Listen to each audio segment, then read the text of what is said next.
There's no excuse for missing this morning's Carolina people, and our guest will tell you why. Meet him, coming up next.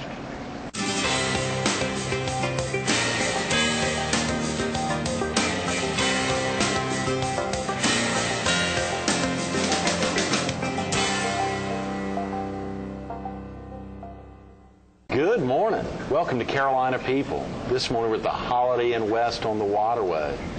We're focused on last week's HTC Real Kids presentation, and we're visiting with its guest and featured speaker, Kyle Maynard. Man, good morning, Kyle. Thank you. Good to be with you this morning. Too. Absolutely. Thank you. Very exciting. It has been. It was an honor to work with the group. It's one of the most special things I've been a part of in a while. HTC puts on a tremendous program. If people haven't heard about it, then you really need to look into what they're doing. And they honored about 47 kids. No, that many. Yeah, just from different schools around your counties. And yeah, I'm from Atlanta, so it's interesting for me to be able to come up here and kind of see what you guys are doing as far as that goes. But it was very, very special. Absolutely. Kids for different reasons, from having lost something or having gone through any type of adversity and still remain to be very successful, happy kids. You said 47 kids were honored last Thursday? That's right, yeah. Wow. It was, for the most part, these kids had, similar to a lot of other kids in their grade levels had gone through challenges. Some of these kids had gone through more severe things than others, and, just varying disabilities or family loss, and every one of them just had a huge smile. And that's what really resonated with me, was the fact that they just remained so positive in the face of all these challenges and adversity. So it was a very special thing to be a part of. And you've been through a few challenges in the past, and I guess continue with some challenges. Do you think about them that way? It's not really something that I really think about that much. I mean, my parents raised me to be completely normal. That's the way that I see myself. The relationships that I've been in, family, friends, teammates of mine, always look at me the way I look at myself, is without any disability. I was born with a disability, but it's not something that affects me. That's tremendous, Kyle. I wonder if, when you're with folks who have disabilities and recognize them and you see they're kind of pulling them down, what are some ways that you can connect with somebody who is, for instance, somebody who has lost one arm or one arm and a leg even, and they're pulled down by it? How do you go about communicating with them, and how can you make a difference in their lives? It's tough. I've worked with some of the guys coming back from Iraq and Afghanistan. Memorial Day weekend is a big weekend to think about that. This past weekend, and it's something that it's, for me, I don't know what it's like to lose. I was born with a disability, and I don't really know life any other way. Right. But a lot of other people that have lost, I think it's so much tougher to learn a completely new lifestyle and to go through life like that. But it is possible, regardless of what it is. It doesn't matter what challenge you face, and then you just got to believe in your heart that you can go out there and you can persevere. That's a very good point, highlighting the difference between somebody who was born one way versus someone losing. My daughter was born with a cleft palate, and so we as a family wrapping around and, of course, working on the correcting. But she's got a little hole in her stomach that she'll always have, and, of course, all she knows is the doctors did it. Right. And that's something that when she's wearing bikini, she may think of, but that's not, I mean, that's such small potatoes when you think about the grand scheme of things. It is, and for a lot of people, I draw inspiration from anyone, just kids who, there was kids that were cerebral palsy all the way up to, kids who had lost relatives and, just had tremendous smiles on their faces. Yeah. And that was a very, very special thing to be a part of. Mm-hmm. Absolutely. Are you originally from the area, Kyle? No, this is actually, I'm visiting out here. This is it's one of the first times I've been out this way.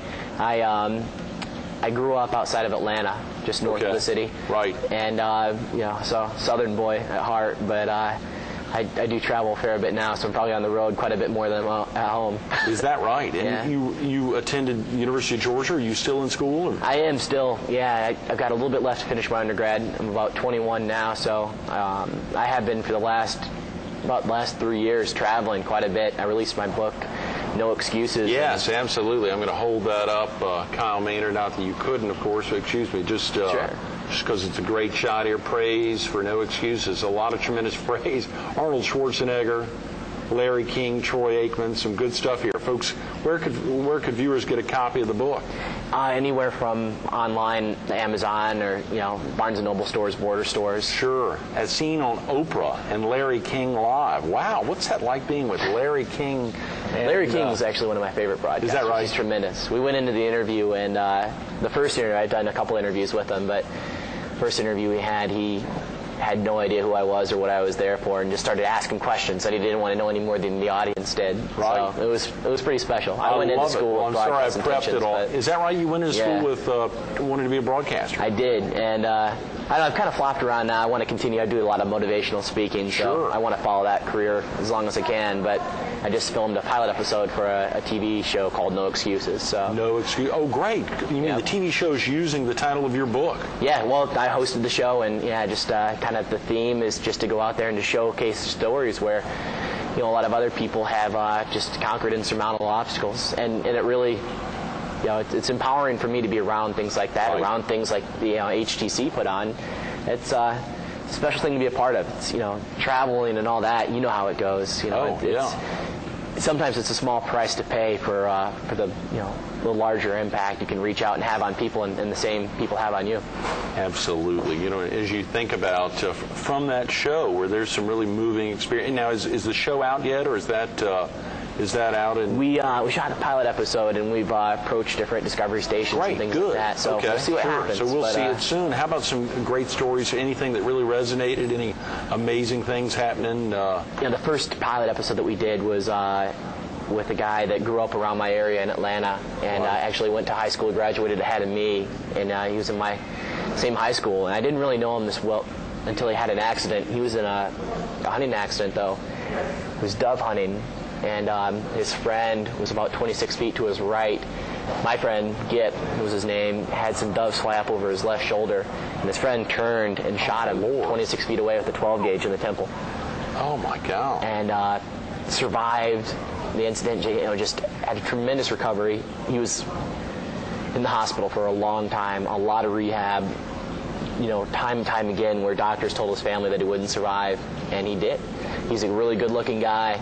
Really successful, strong Christian, and his faith and family just brought him through this. And now he was over. I just got a new house, and he came over to the house. We were playing Xbox and goofing around, and I'm talking smack to him while we're playing Xbox, not even thinking that this is my friend that we almost lost just a few years back.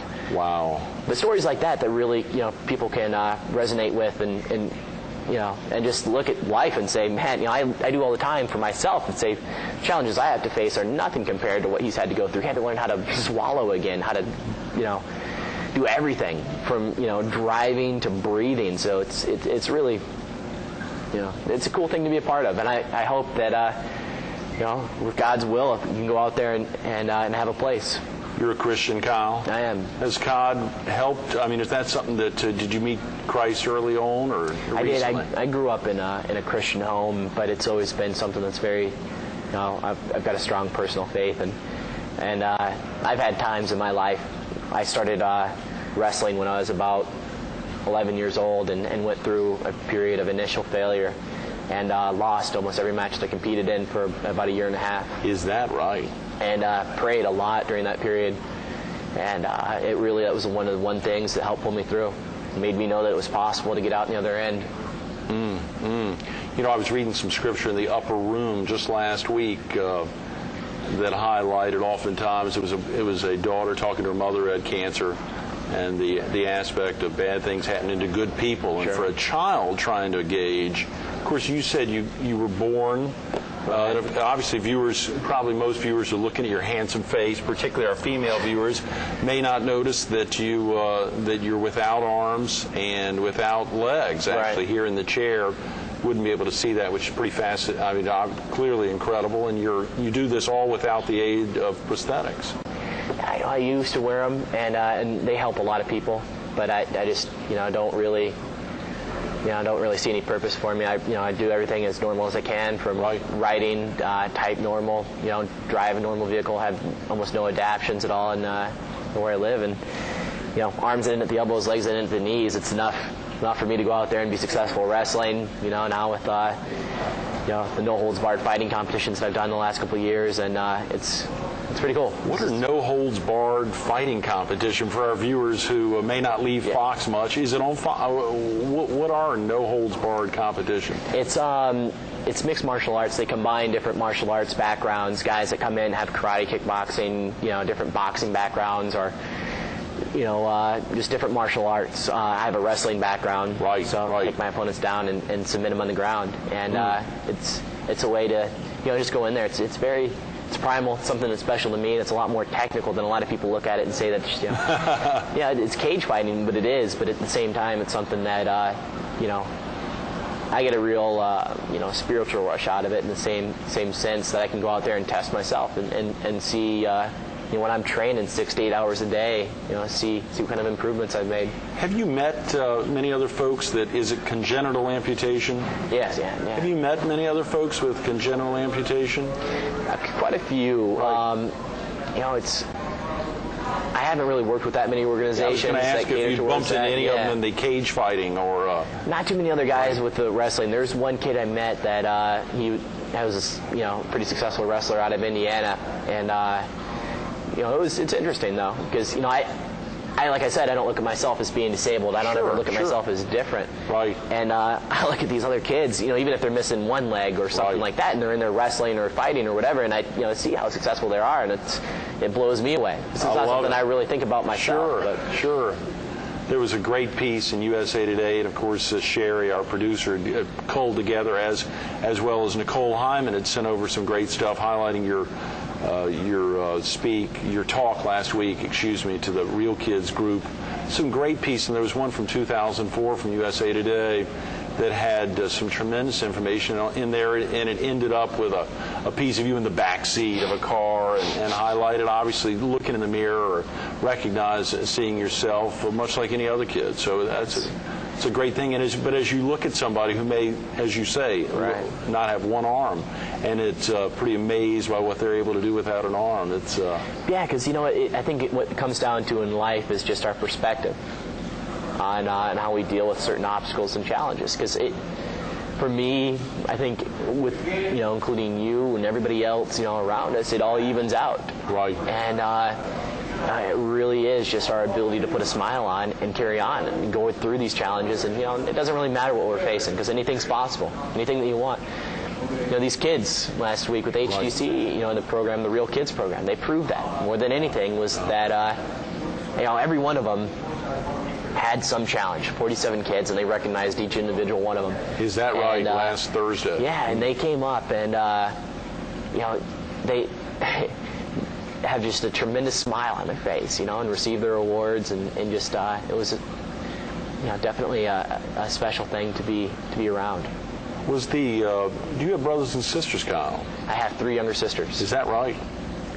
And do they still live in Georgia? Or are they down there? Yeah, they do. Right. I've got one sister who's a freshman at the University of Georgia. One's a freshman in high school. She's 15, and then a 12-year-old 6th grade sister. Is that right? Yeah. What was that like growing up with them? And of course, again, you don't recognize the congenital amputation as being any different than anyone else. But did y'all interface well? Definitely. Right. And I know they see me the same way. Really, it was without the challenges, and it's it's different. They can even get more protective over me than definitely with the dating and all that. Is that right? They're more protective over me than I am of them, but they're good girls, super athletic. They do cheerleading, gymnastics, softball, basketball, tennis, everything. So the congenital amputation was not genetic. Right. Nothing. I always just say it was just God's will for me. God's will. I love it. I think without that, I wouldn't have had the chance to be able to speak and reach out to as many events as I've done over the last couple of years. And every day I do wake up and thank God for that gift to be able to go out and and just live that life, to be able to teach that no excuses message to other people. I love it. If a viewer needs to get off to work now or get family off to school, is there a good way to reach you, to learn more about you, or just to reach out, some way to contact you? Or do you have a website? I do have a website. It's kmaynard.com, www.kmaynard.com. Okay. But it's got to get updated. I got to learn the web lingo myself. We actually, after the Oprah piece that I did, when we released the book, had such a huge web influx that it ended up crashing, and so lost all the old data. But it's cool. It lost all the old data. Yeah, well, kind of in the interim, doing other interviews, whether it was with Larry King or the HBO piece, and sure, people come in there and reached out to me and said that the story, even quite a few people had said that the story stopped them from committing suicide. Oh my God! So it really, when I was competing, all I was a wrestler. I was at home on the wrestling mat, and never really realized the story would go on and have the impact that it did. When I was writing this, I wanted it to be in my own words and figured that I wanted to, if a few kids got a hold of it, change their perspective, they got involved in sports, whatever, helped out, then it'd be good. And it had so much more of outreach than that. So I'm very thankful for that opportunity. That sounds like basic Christian underpinnings, that idea of if I can make a difference for one other person. Exactly. And open the opportunity for them to meet the Lord. That's the way it should be with everything that we do in life, is that, any tribulation we have to face to go out and help one person should be worth it, if we can really change their life. Right, absolutely. We got about 10 minutes, Kyle. When you think about, for you, your parents, they dealt obviously very well, it sounds like, with their firstborn and the potential issues that could have come up with a couple having their first child. They weren't afraid to push me hard. They kept on me. We got a pool over there. Literally, my dad taught me how to swim when I was 4. He tossed me in a pool and told me to get out. That was pretty much it. Taught me how to float on my back first, and that was, taught me enough to survive. And then, he knew that the world wasn't going to be tailored for my every need, so that I had to go out and learn how to do things on my own. And it's always been an important lesson. Every wrestling match that I've ever wrestled in, that he was there to videotape.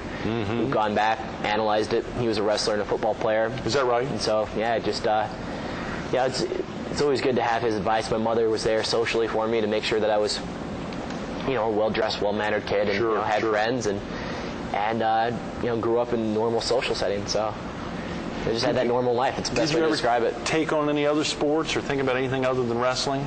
I did play football for 3 years through middle school, but I wrestled all the time from I was 11 until I was in college at the University of Georgia. I think I saw you and the coach had come up with some, was it jawbreaker and some other phrases that I can't remember, but they look pretty rough. I use that a lot now with submission fighting and stuff. Some of it, my wrestling, I got a different switch. When I compete, I'm going out there to beat you, no matter what. I don't step out on the mat to be a token member of the team. I placed top 12 in the nation my senior year. Oh, come on. So in the country. It's something that, wow.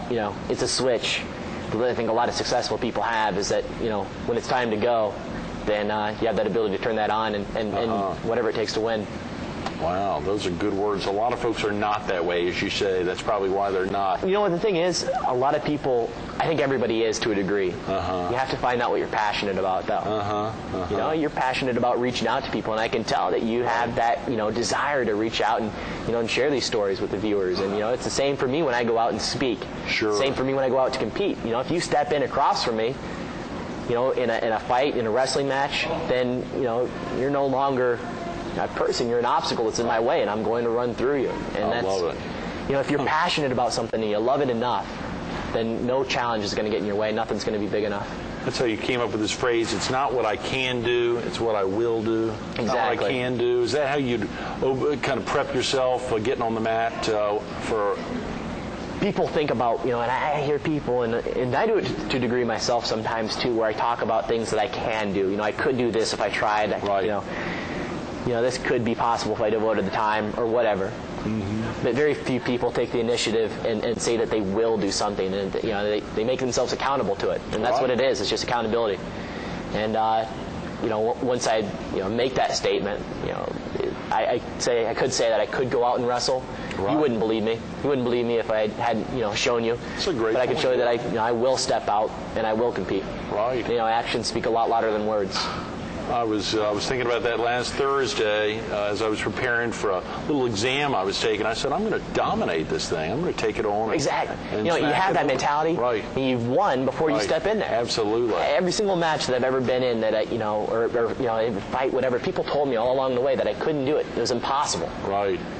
Then when I I got better and better and started beating people, they said that I had an unfair advantage over everybody that I competed against. So, it's something that my mentality changed. And it went from, I'll step out here and have fun to, I've won this before I ever come out and before it ever starts. Have you set some goals now, looking forward, let's say, over the next decade? Are you started to lay goals out? I definitely have. Are they have. Goals when you say, I'm going to do it? I mean, is that, that's kind of a modified goal setting? Oh, it is, yeah. It's something that, with, the book kind of set me on a different path.